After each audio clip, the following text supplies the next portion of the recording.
प्रेम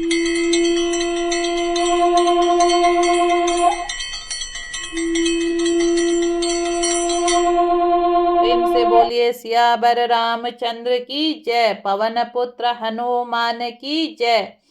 आप सभी श्रोता जो रामचरितमानस को सुन रहे हैं, उन सभी के लिए मेरा एक ये छोटा सा प्रयास है।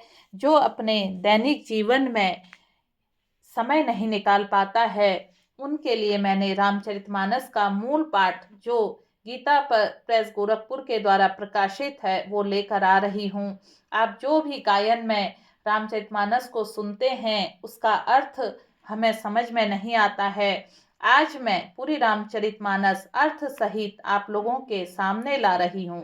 तो हमारा बालकांड चल रहा है और बालकांड में प्रभु श्री राम के गले में माता सीता ने जयमाल डाल दी है और अब वो कैसे लजा रही हैं उसका वर्णन यहाँ पर गोस्वामी तुलसीदास जी ने किया है।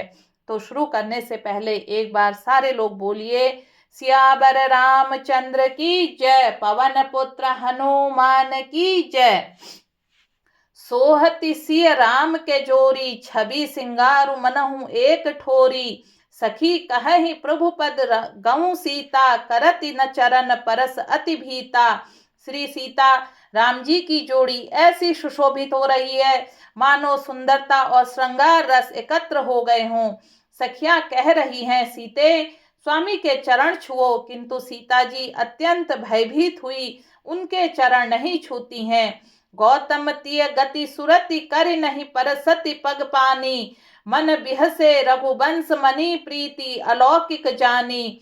गौतम जी की स्त्री अहिल्या की गति का स्मरण करके सीता जी राम जी के चरणों को हाथों से स्पर्श नहीं कर रही हैं। सीता जी की अलौकिक प्रीति जानकर रघुकुल मणि श्री रामचंद्र जी मन में हंसे। तब सिय देखी भूप अभिलाषे, कूर कपूत मूण मन माखे। उठी उठी पहरी सनाह अभागे, जहाँ तहाँ गाल बजावन लागे। उसी समय सीता जी को देखकर कुछ राजा लोग ललचा उठे। वे दुष्ट कपूत और मूण राजा मन में बहुत तमतमाए। वे अभागे उठ उठ कर कवच पहनकर जहां तहां गाल बजाने लगे। लेहु लड़ाई सिय कह कोऊ, धरी बांधव नृप बालक दोऊ। तोरे धनुष चार नहीं सरई, जीवत हमहि कुंवरी को बरई। कोई कहते हैं सीता को छीन लो और दोनों राजकुमारों को पकड़कर बांध लो। धनुष तोड़ने की चाह ही नहीं सरेगी पूरी होगी, हमारे जीते जी राजकुमारी को कौन ब्याह सकता है। जो विदे हूँ कछु करे सहाई, जीत हूँ समर सहित दो भाई। साधु भूप बोले मुनिबानी, राज समाज ही लाज लजानी। यदि जनक कुछ सहायता करें तो युद्ध में दोनों भाइयों सहित उसे भी जीत लो। यह वचन सुनकर साधु राजा बोले, इस निर्लज राज समाज को देखकर तो लाज भी लजा गई। बलु प्रताप वीरता बढ़ाई, नाख पिना कहीं संग सिधाई। सोई सूरता की अब कहूँ पाई, असी बुद्धि तो विधि मुंह मसिलाई। अरे तुम्हारा बल प्रताप वीरता बड़ाई और नाक प्रतिष्ठा तो धनुष के साथ ही चली गई। वही वीरता थी कि अब कहीं से मिली है, ऐसे दुष्ट बुद्धि है। तभी तो विधाता ने तुम्हारे मुखों पर कालिख लगा दी। देखहूँ राम ही नयन भरी तजी, ईर्ष्या मधुर को हूँ। लखन रोसू पावकु प्रबल जानी, सलभ जनी हो हूँ। ईर्ष्या घमंड और क्रोध छोड़कर नेत्र भरकर श्री राम जी की छवि को देख लो। लक्ष्मण क्रोध को प्रबल अग्नि जानकर उसमें पतंगे मत बनो। बेन तेई बलि जिमि चह कागू, जिमि ससु चहे नाग अरि भागू। जिमि चह कुशल अकारन को ही, सब संपदा चहे शिव द्रोही। जैसे गरुड़ का भाग कौवा चाहे, सिंह का भाग खरगोश चाहे। बिना कारण ही क्रोध करने वाला, अपनी कुशल चाहे शिवजी से विरोध करने वाला, सब प्रकार की संपत्ति चाहे। लोभी लोलुप कल कीर्ति चहे ही, अलग अकल कंता की कामिल है ही। हरिपद विमुख परम गति चाहा, तस तुम्हारा लालचू नर नाहा। लोभी लालची सुंदर कीर्ति चाहे, कामी मनुष्य निष्कलंकता चाहे तो क्या पा सकता है। और जैसे श्री हरि के चरणों से विमुख मनुष्य परम गति मोक्ष चाहे, हे राजाओं सीता के लिए तुम्हारा लालच भी वैसा ही व्यर्थ है। कोलाहलु सुनि सिय सकानी, सखी लवाई गही जहरानी, राम सुभाए चले गुरु पाही, सिय सनेहु बरनत मन माही। कोलाहल सुनकर सीता जी शंकित हो गई। तब सखियां उन्हें वहां ले गई जहां रानी सीता जी की माता थी। श्री रामचंद्र जी मन में सीता जी के प्रेम का बखान करते हुए स्वाभाविक चाल से गुरु जी के पास चले। रानी सहित सोज बस सिया, अब धो बिदहि काह करनिया, भूप वचन सुनी इत उत तकही, लखनु राम डर बोल न सकही। रानियों सही सीता जी दुष्ट राजाओं के दुर्वचन सुनकर सोच के वश हैं कि न जाने विधाता अब क्या करने वाले हैं। राजाओं के वचन सुनकर लक्ष्मण जी इधर उधर ताकते हैं, किंतु श्री रामचंद्र जी के डर से कुछ नहीं बोल सकते हैं। अरुण नयन भ्रुकुटी कुटिल चितवन, नृपन सकोप मनहु मत गजगन निरखी, सिंह किशोर ही चोप। उनके नेत्र लाल, भौहें टेढ़ी हो गई। वे क्रोध से राजाओं की ओर देखने लगे, मानो मतवाले हाथियों का झुंड देखकर सिंह के बच्चे को जोश आ गया हो। खरभरु देखी बिकल पुर नारी, सब में मिली देही महीपन गारी। तेहि अवसर सुनी शिव धनु भंगा, आयऊ भृगुकुल कमल पतंगा। खलबली देखकर जनकपुर की स्त्रियां व्याकुल हो गई और वे सब मिलकर राजाओं को गालियां देने लगी। उसी मौके पर शिवजी के धनुष का टूटना सुनकर भृगुकुल रूपी कमल के सूर्य परशुराम जी आए। देखी महीप सकल सकुचाने, बाज झपट चनु लवा लुकाने, गौरी शरीर भूति भल भ्राजा, भाल विशाल त्रिपुंड विराजा। इन्हें देखकर सब राजा सकुचा गए, मानो बाज के झपटने पर बटेर लुक छिप गए हों। गोरे शरीर पर विभूति भस्म बड़ी फब रही है और विशाल ललाट पर त्रिपुंड विशेष शोभा दे रहा है। शीस जटा शशि बदन सुहावा, ऋषि बस कछुक अरन होई आवा। भ्रुकुटी कुटिल नयन रिसराते, सहजहु चितवत मनहु रिसाते। सिर पर जटा है, सुंदर मुख चंद्र क्रोध के कारण कुछ लाल हो आया है। भौहें टेढ़ी और आंखें क्रोध से लाल हैं। सहज ही देखते हैं तो ऐसा जान पड़ता है मानो क्रोध कर रहे हैं। वृषभ कंद उर बाहु विशाला, चारु जनेऊ माल मृग छाला। कटी मुनि बसन तुन दुई बांधे, धनु सर कर कुठारु कल कांधे। बैल के समान ऊंचे हुष्ट पुष्ट कंधे हैं, छाती और भुजाएं विशाल हैं। सुंदर यज्ञोपवीत धारण किए, माला पहने, मृग चर्म लिए हैं। कमर में मुनियों का वस्त्र और 2 तरकस बांधे हैं। हाथ में धनुष बाण, सुंदर कंधे पर फरसा धारण किए हैं। शांतु बेसु करनी कठन बरिनी न जाई स्वरूप, धरि मुनि तनु जनु वीर रसु, आयहु जसब भूप। शांत वेश है परंतु करनी बहुत कठोर है, स्वरूप का वर्णन नहीं किया जा सकता है। मानो वीर रस के मुनि शरीर धारण करके जहां सब राजा लोग हैं वहां आ गया हो। देखत भृगुपति वेशु कराला, उठे सकल भय बिकल भुआला। पितु समेत कहीं कहीं निज नामा, लगे करन सब दंड प्रणामा। परशुराम जी का भयानक वेश देखकर सब राजा भय से व्याकुल हो उठ खड़े हुए और पिता सहित अपना नाम कह कहकर सब दंडवत प्रणाम करने लगे। जही सुभाई चित वही हितु जानी, सो जाने जनु आई खुटानी। जनक बिहोरी आई सिरुनावा, सिय बोलाए प्रणाम करावा। परशुराम जी हित समझकर भी सहज ही जिसकी ओर देख लेते हैं वह समझता है मानो मेरी आयु पूरी हो गई। फिर जनक जी ने आकर सिर नवाया और सीता जी को बुलाकर प्रणाम कराया। आशीष दीनी सखी हरसानी, निज समाज ले गई सयानी। विश्वामित्रु मिले पुनि आई, पद सरोज मेले दोऊ भाई। परशुराम जी ने सीता जी को आशीर्वाद दिया। सखियां हर्षित हुई और वहां अब अधिक देर ठहरना ठीक न समझकर वे सयानी सखियां उनको अपने मंडली में ले गई। फिर विश्वामित्र जी आकर मिले। उन्होंने दोनों भाइयों को उनके चरण कमलों पर गिराया। राम लखनु दशरथ के ढोटा, दी नहीं असीस देख भल जोठा। राम ही चितई रहे थकी लोचन, रूप अपार मांद मद मोचन। विश्वामित्र जी ने कहा, ये राम लक्ष्मण राजा दशरथ के पुत्र हैं। उनकी सुंदर जोड़ी देखकर परशुराम जी ने आशीर्वाद दिया। कामदेव के भी मद को छुड़ाने वाले श्री रामचंद्र जी के अपार रूप को देखकर उनके नेत्र थकित स्तंभित हो रहे हैं।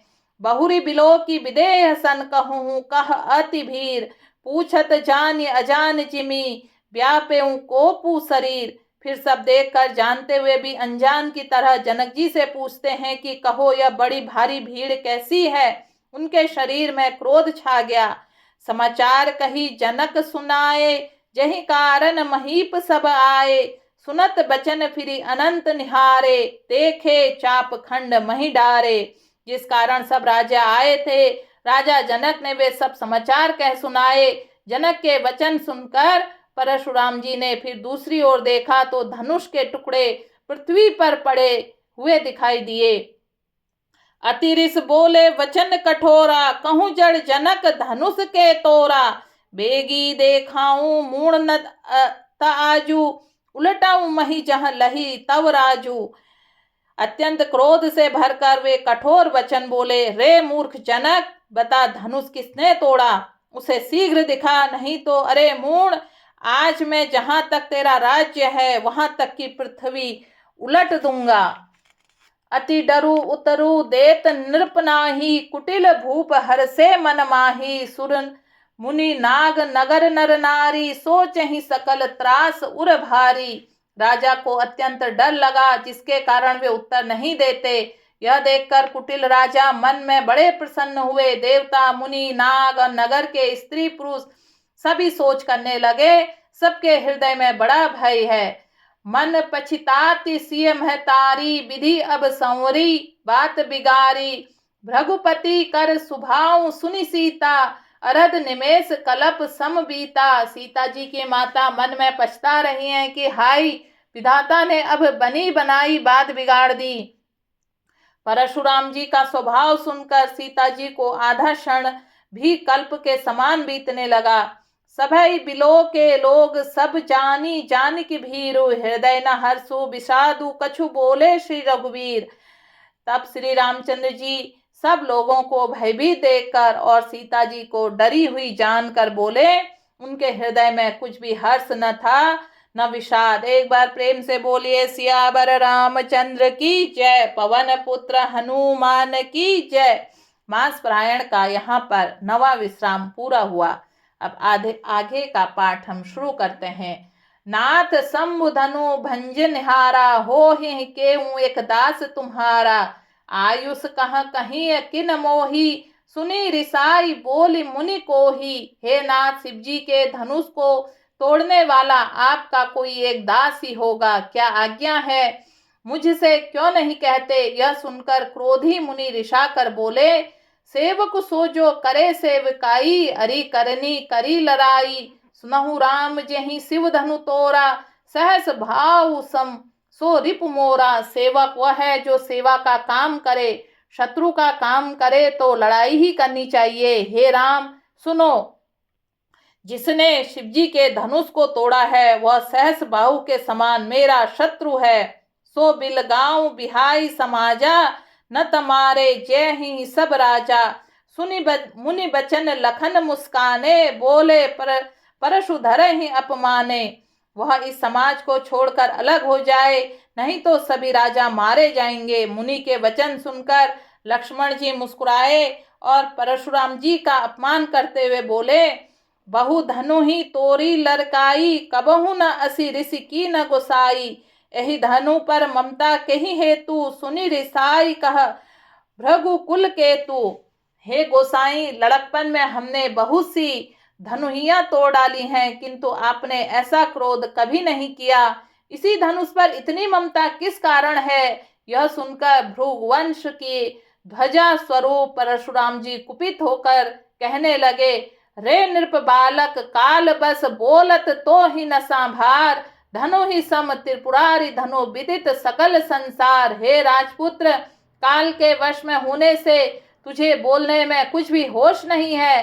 सारे संसार में विख्यात शिव जी का यह धनुष क्या धनु ही के समान है। लखन का हंसी हमरे जाना, सुनहु देव सब धनुष समाना।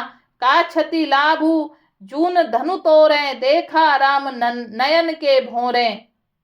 लक्ष्मण जी ने हंसकर कहा, हे देव सुनिए, हमारे जान में तो सभी धनुष एक से ही हैं। पुराने धनुष को तोड़ने में क्या हानि लाभ। श्री रामचंद्र जी ने तो इसे नवीन के धोखे से देखा था। छुअत टूटत रघुपति हूँ न दोषू, मुनि बिनु काज करिए कत रोसु। बोले चितय परसु की ओरा, रे सठ सुनिए सुभाव न मोरा। फिर ये तो छूते ही टूट गया, इसमें रघुनाथ जी का कोई दोष नहीं है। मुनि, आप बिना ही कारण किस लिए क्रोध करते हैं। परशुराम जी अपने फरसे की ओर देखकर बोले, अरे दुष्ट, तूने मेरा स्वभाव नहीं सुना। बालकु बोली बंधऊ नहीं तो ही, केवल मुनि जड़ जा नहीं मोही। बाल ब्रह्मचारी अति कोही, विश्व विदित क्षत्रिय कुल द्रोही। मैं तुझे बालक जानकर नहीं मारता हूँ। अरे मूर्ख, क्या तू मुझे निरा मुनि ही जानता है। मैं बाल ब्रह्मचारी और अत्यंत क्रोधी हूँ। क्षत्रिय कुल का शत्रु तो विश्व भर में विख्यात हूँ। भुजबल भूमि भूप बिनु कीनी, विपुल बार मही देव न दीनी। सहस बाहु भुज छेद निहारा, परसु बिलो की महीप कुमारा। अपनी भुजाओं के बल से मैंने पृथ्वी को राजाओं से रहित कर दिया और बहुत बार से उन ब्राह्मणों को दे डाला। हे राजकुमार, सहस्रबाहुओं की भुजाओं को काटने वाले मेरे इस फरसे को देख। मातु पिता ही जनी सोच बस, करसी महिष किशोर। गर्भ न के अब्रक दलन, परसु मोर अति घोर। हे राजा के बालक, तू अपने माता पिता को सोच के वश न कर। मेरा फरसा बड़ा भयानक है, यह गर्भों के बच्चों का भी नाश करने वाला है। एक बार प्रेम से बोलिए सियावर रामचंद्र की जय। विश्वामित्र ने कहा, पवन पुत्र हनुमान की जय। बिहसी लखनु बोले मृदुबानी, अहो मुनीसु महाभटमानी। पुनि पुनि मोहि देखाव कुठारू, चहत उड़ावन फूक पहारू। लक्ष्मण जी हंसकर कोमल वाणी से बोले, अहो मुनीश्वर, तो अपने को बड़ा भारी योद्धा समझते हो। बार बार मुझे कुल्हाड़ी दिखाते हो, फूक से पहाड़ उड़ाना चाहते हो। यह कुम्हड़ बतिया को नाही, जे तर्जनी देखी मर जाही। देखी कुठारू सरासन बाना, मैं कछु कहाँ सहित अभिमाना। यहाँ कोई कुम्हड़ के बतिया छोटा कच्चा फल नहीं है, जो तर्जनी सबसे आगे की अंगुली को देखते ही मर जाती है। कुठार और धनुष बाण देखकर ही मैंने कुछ अभिमान सहित कहा था। भृगुसुत समझू जनेऊ बिलो की, जो कछु कहूँ सहूँ रिस रो की। सुर महिसुर हरिजन अरुगाई, हमरे कुल इन्ह पर न सुराई। भृगुवंशी समझकर और यज्ञोपवीत देखकर तो जो कुछ आप कहते हैं उसे मैं क्रोध को रोक कर सह लेता हूँ। देवता, ब्राह्मण, भगवान के भक्त और गौ, इन पर हमारे कुल में वीरता नहीं दिखाई जाती। बंधे पापू अपकीर्ति हारे, मारत हूँ परिय तुम्हारे। कोटि कुलिस सम बचन तुम्हारा, व्यर्थ धरहूँ धनु बाण कुठारा। क्योंकि इन्हें मारने से पाप लगता है और इनसे हार जाने पर अपकीर्ति होती है, इसलिए आप मारे तो भी आपके पैर ही पड़ना चाहिए। आपका एक एक वचन ही करोड़ों वज्रों के समान है। धनुष, बाण और कुठार तो आप व्यर्थ ही धारण करते हैं। जो बिलो की अनुचित कहे हूँ, क्षमा हूँ महामुनि धीर। सुनी सरोस भृगु बंस मणि, भोले बोले गिरा गंभीर। इन्हें धनुष, बाण और कुठार को देखकर मैंने कुछ अनुचित कहा हो तो उसे ही हे धीर महामुनि क्षमा कीजिए। यह सुनकर भृगुवंश मणि परशुराम जी क्रोध के साथ गंभीर वाणी से बोले, कौशक सुनहु मंद यहु बालकु। कुटिल काल बस निज कुल घालकु। भानु वंश राकेश कलंकु, निपट निरकुश अबुद असंकु। हे विश्वामित्र सुनो, यह बालक बड़ा कुबुद्धि और कुटिल है। काल के वश में होकर यह अपने कुल का घातक बन रहा है। यह सूर्यवंशी रूपी पूर्ण चंद्र का कलंक है। यह बिल्कुल उदंड, मूर्ख और निडर है। काल कवलु होई ही छन माही, कहूँ पुकारी खोरी मोहि नाही। तुम हट कहूँ जो चहूँ उबारा, कहीं प्रताप बल रोषु हमारा। अभी क्षण भर में यह काल का ग्रास हो जाएगा। मैं पुकार कर कह देता हूँ, फिर मुझे दोष नहीं देना। यदि तुम्हें इसे बचाना चाहते हो तो हमारा प्रताप, बल और क्रोध बतलाकर इसे मना कर दो। लखन कहे हूँ मुनि सुजसु तुम्हारा, तुम्हें अछत को बरने पारा। अपने मुंह तुम्ह अपनी करनी, बार अनेक भांति बहुबरनी। लक्ष्मण जी ने कहा, हे मुनि, आपका सुयश आपके रहते हुए दूसरा कौन वर्णन कर सकता है। आपने अपने ही मुंह से अपनी करनी अनेकों बार बहुत प्रकार से वर्णन की है। नहीं संतोष तपुनि कछु कहूँ, जनि रिस रो की दुसह दुख सहूँ। वीर व्रति तुम्ह धीर अछोभा, गारी देत न पावहूँ शोभा। इतने पर भी संतोष न हुआ तो फिर कुछ कह डालिए। क्रोध रोक कर असरहा दुख मत सहिए। आप वीरता का व्रत धारण करने वाले, धैर्यवान, शोभ रहित और गाली देते शोभा नहीं पाते। सूर समर करनी करही कहीं न जाना वही आपू, विद्यमान रन पाई रिपु कायर कथई प्रतापु। शूरवीर तो युद्ध में करनी और सूरवीरता का कार्य करते हैं कहकर अपने को नहीं जनाते। शत्रु को युद्ध में उपस्थित पाकर कायर ही अपने प्रताप की डिंग मारा करते हैं। तुम्ह तो कालू हाक जनु लावा, बार बार मोहि लागी बोलावा। सुनत लखन के बचन कठोरा, परसु सुधारी धरेऊं कर घोरा। आप तो मानो काल को हाक लगाकर बार बार उसे मेरे लिए बुलाते हैं। लक्ष्मण जी के कठोर वचन सुनते ही परशुराम जी ने अपने भयानक फरसे को सुधार कर हाथ में ले लिया। अब जनि देई दोसु मोहि लोगू, कटुबादी बालकु बध जोगू। बाल बिलो की बहुत में बाँचा, अब यहू मरनिहार भा साचा। और बोले, आप लोग मुझे दोष न दें, यह कड़वा बोलने वाला बालक मारे जाने के योग्य है। इसे बालक देखकर मैंने बहुत बचाया, पर अब यह सचमुच मरने को आ गया है। कौशिक कहाँ क्षमई अपराधूं, बालु दोष गुण गनहि न साधूं। खर कुठार में अकरुण को ही, आगे अपराधी गुरुद्रोही। एक बार प्रेम से बोलिए सियावर रामचंद्र की जय, पवन पुत्र हनुमान की जय। आप सभी के लिए रामचरितमानस का मैं ये मूल पाठ हिंदी में लेकर आ रही हूँ, और जो भी श्रोता इसे इस समय सुन रहे हैं उन सभी से मेरा एक सादर निवेदन है कि वो रामचरितमानस को हमेशा रोज सुनने के लिए अभी तक आपने धर्म दर्पण चैनल को सब्सक्राइब नहीं किया है तो मैं आपसे कहूँगी कि आप इस चैनल को सब्सक्राइब कर दीजिए। और अगर आपके कोई कार्य नहीं बन रहे हैं और आप चाहते हैं कि मेरे सारे कार्य बन जाएं, तो आप रामचरितमानस की इस चौपाई को सुनते हैं या इस चौपाई को आप बार बार मनन करते हैं, मन में इसका ध्यान करते हैं, तो आपके सारे काम बन जाते हैं। वो चौपाई है, सभई बिलो के लोग सब जानी, जानकी भीरो, हृदय न हर्षु विषादु कछु बोले श्री रघुबीरो। सभई बिलो के लोग सब जानी, जानकी भीरु, हृदय न हर्षु विषादु कछु बोले श्री रघुबीरो। सभई बिलो के लोगे सब जाने, जानकी भीरु, हृदय न हर्षु विषादु कछु बोले श्री रघुबीरो। तो आप सभी को मैं आज का पाठ यहीं ख़त्म करते हुए आप सभी से कहूँगी कि आप अपने सुझाव इसमें लिखिए। मैं आप लोगों के लिए रामचरितमानस के साथ साथ और भी जो हमारे पुराण हैं उनको हिंदी में लेकर आऊँगी। इसको सुनने के बाद आपको समझ में आएगा कि किसी भी पाठ का मूल हिंदी सुनना कितना हमें मार्ग दिखाता है और कितना हमारा कल्याण होता है।